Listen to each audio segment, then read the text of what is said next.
오송 참사와 관련해 집중 감찰과 수사의 대상이 된 경찰이 국무조정실로 찾아가 항의성 1인 시위에 나섰습니다. 유족들 시선은 싸늘합니다.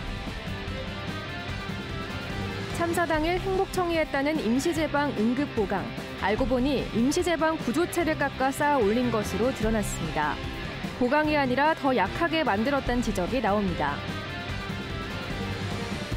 오송 참사 유족에 이어 시민사회단체도 엄중 처벌을 촉구하는 시민대책위를 꾸렸습니다.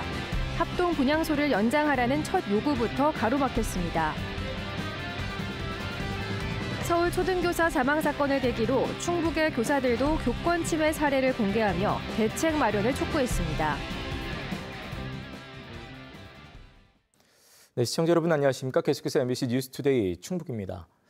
차량 통제를 요청한 신고가 증발한 것을 두고 강도 높은 감찰을 받고 있는 경찰이 왜 우리만 가지고 그러냐며 항의의 행동에 나섰습니다. 오송 파출소에는 동료 경찰관들의 응원 화환까지 이어졌는데요. 이에 유족들의 시선은 싸늘합니다. 이지연 기자가 보도합니다. 오송 참사 감찰 도중 경찰관 6명을 수사 의뢰한 국무총리 산하 국무조정실 앞. 경찰 책임 웬 말이냐, 경찰이 재물이냐는 현수막이 내걸렸습니다.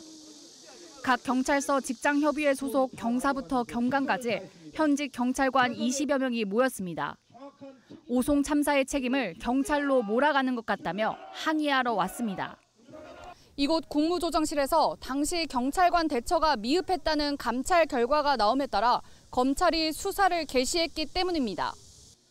짧은 묵념 뒤 발표한 의견문의 핵심은 현장 경찰관은 최선을 다했다는 것.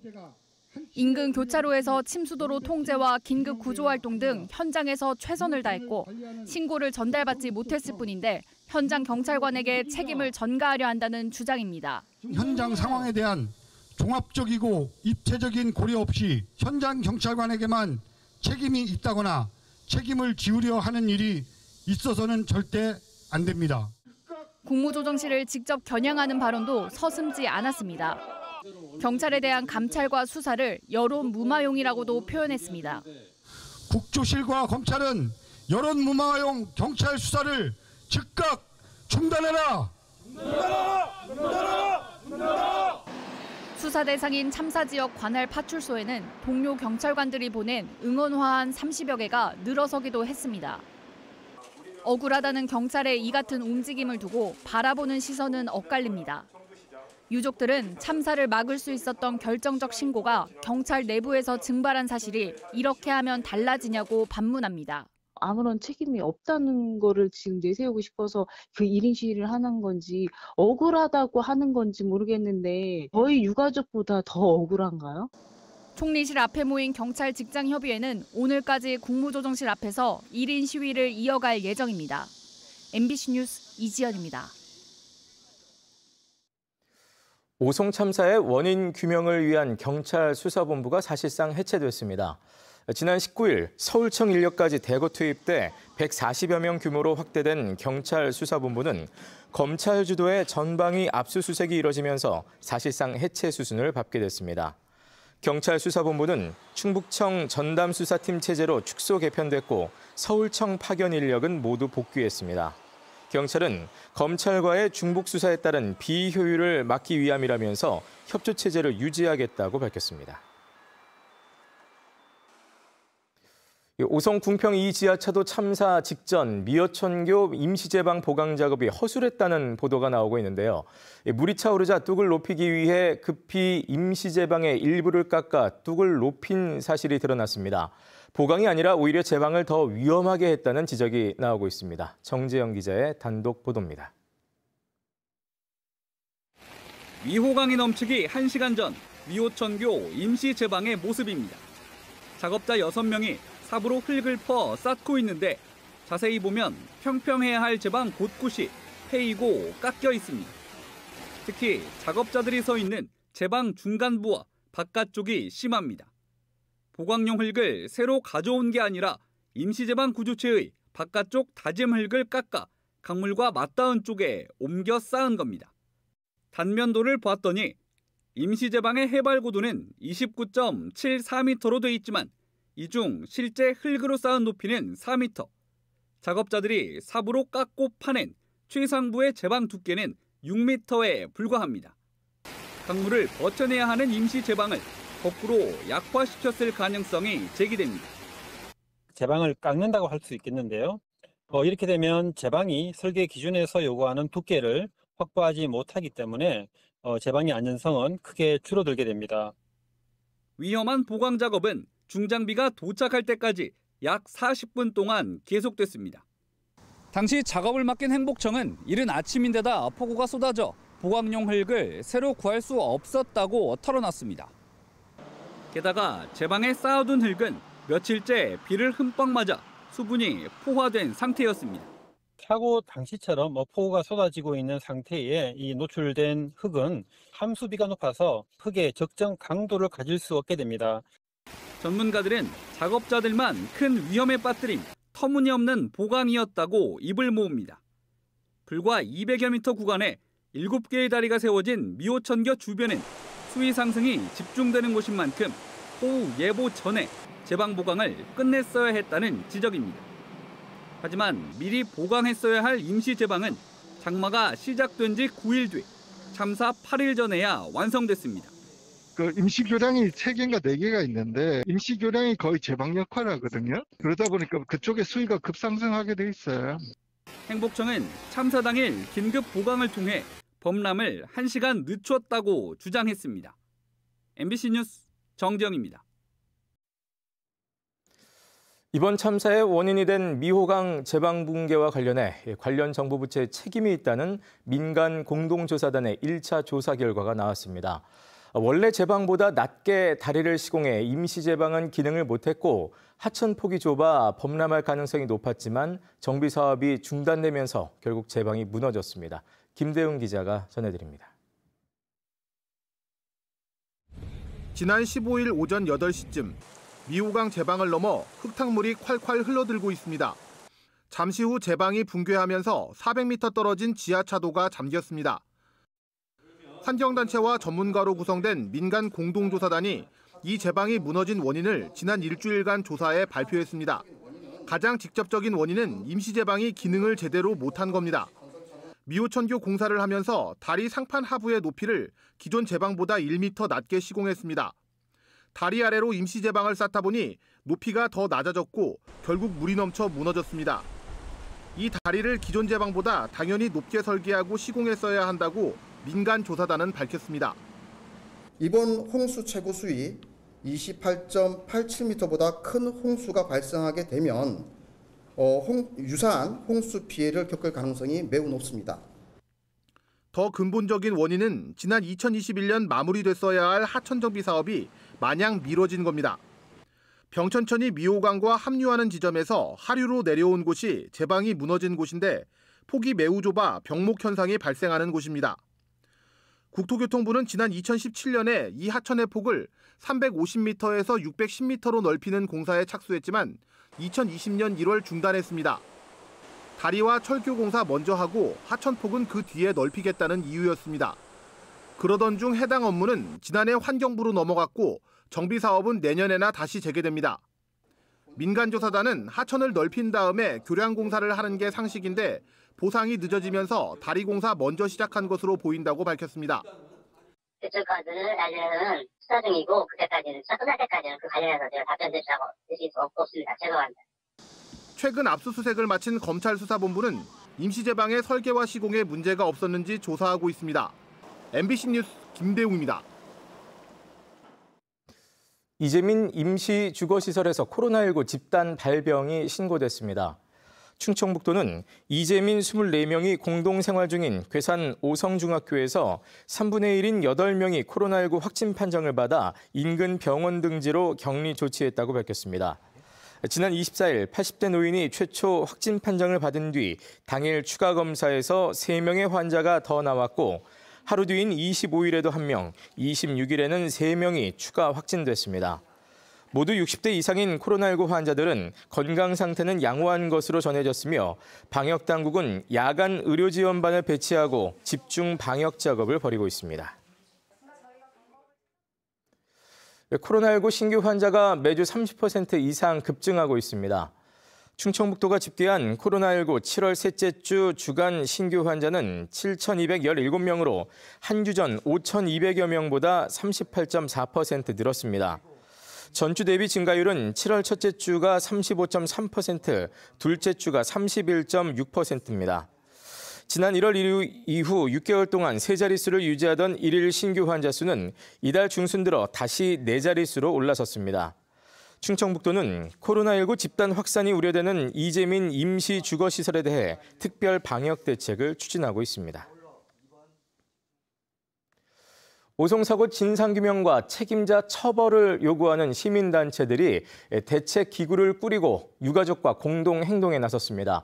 여기에는 이태원 참사 유가족들도 분향소를 찾아와 연대하기로 했는데요. 대책위는 첫 요구로 합동 분향소 한 달 연장을 요구했고 충청북도는 이를 거절했습니다. 조미애 기자가 전해드립니다. 오송 참사 희생자 유가족의 억울함이 조금이나마 풀릴 수 있도록 끝까지 함께하겠다며 충북 시민사회도 나섰습니다. 도내 14개 단체가 참여한 시민대책위는 서로 책임 떠넘기기에 급급하다며 진상규명과 책임자 처벌을 촉구했습니다. 이를 위해 정기추모 문화제와 처벌 촉구 서명운동 등도 예고했습니다.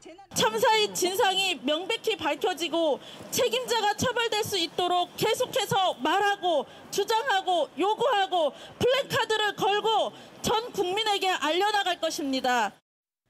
이 자리에는 12구 참사 유가족들도 참석해 연대의 마음을 표했습니다. 12구 참사와 판박이라 숨이 막힐 지경이라며 유가족에게 위로를 건넸습니다. 어디서 누구한테 물어야 될지가 가장 답답한 현실이고요. 이게 가장 중요한 거지 않습니까? 어디서 어떻게 왜 희생이 되었는지를 밝혀줘야 되는데 그런 밝히는 노력을 하지 않으니까 힘을 합쳐서 밝히도록.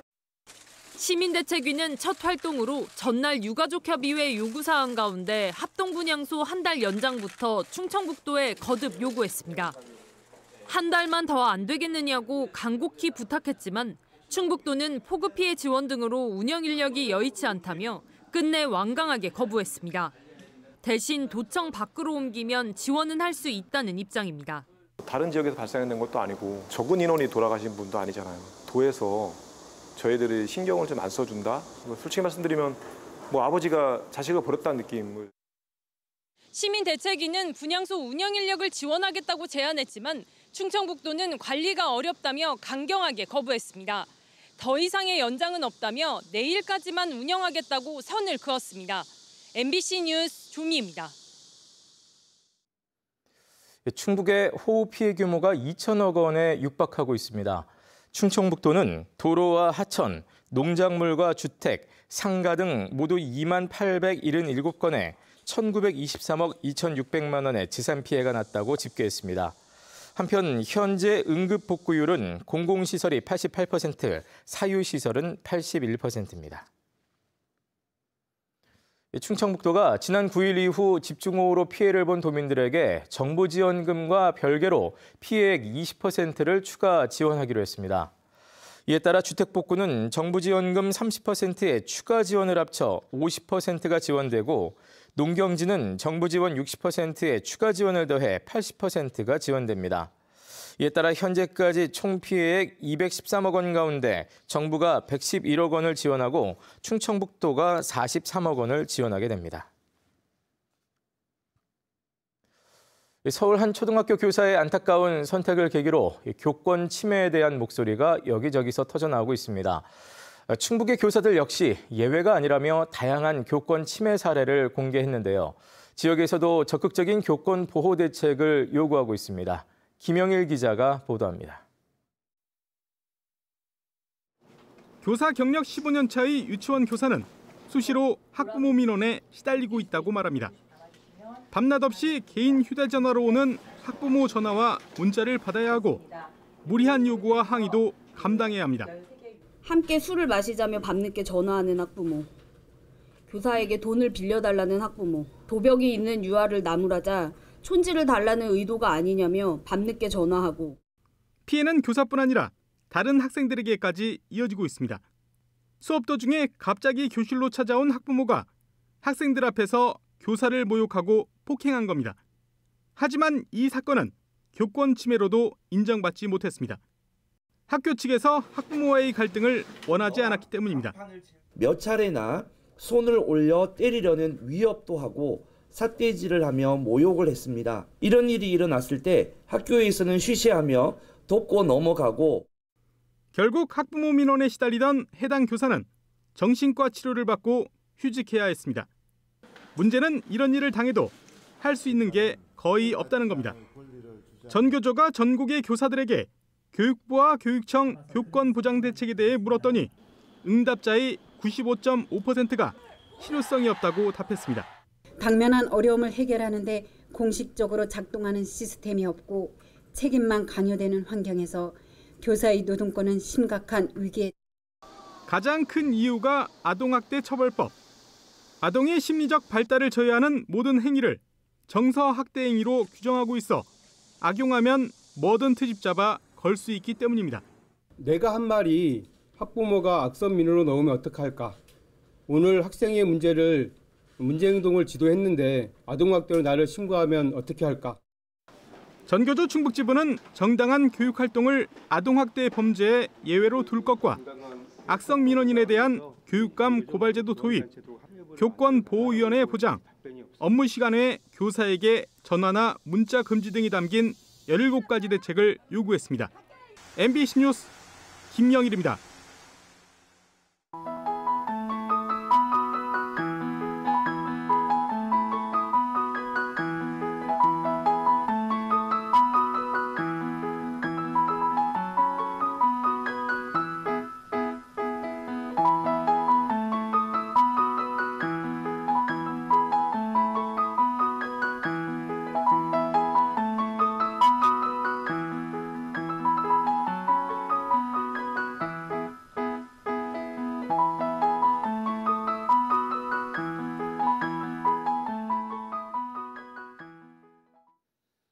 대형 산사태 의심 징후 신고로 속리산 국립공원의 통제가 이어지고 있습니다. 속리산 국립공원은 의심 징후가 나타난 지점을 중심으로 도보와 드론 순찰, 전문가 현장 조사를 벌여 산사태 위험은 크지 않은 것으로 판단했지만 만약의 사태를 대비해 며칠 동안 세조길 통제를 이어가기로 했습니다. 호수에서 기포가 올라오고 산에서 괴성이 들렸다는 주민 신고에 대해 긴급 현장 조사에 나선 산림청 산하 특수법인 한국치산기술협회는 지질이 대부분 안반이라 산사태 가능성은 낮고 기포 현상은 지하수 용출 현상으로 보인다는 의견을 내놨습니다. 한편 속리산이 있는 보은에는 이달에만 800mm 가까운 비가 내렸습니다. 긴 장마와 폭우, 폭염이 이어지는 가운데 충북도 내 과수화상병 발생도 100건을 넘어섰습니다. 충청북도는 충주 동량면과 신리면, 종민동 등 3개 지점 0.6헥타르에서 과수화상병이 발생해 과수화상병 피해는 모두 104건, 38.3헥타르로 늘었다고 밝혔습니다.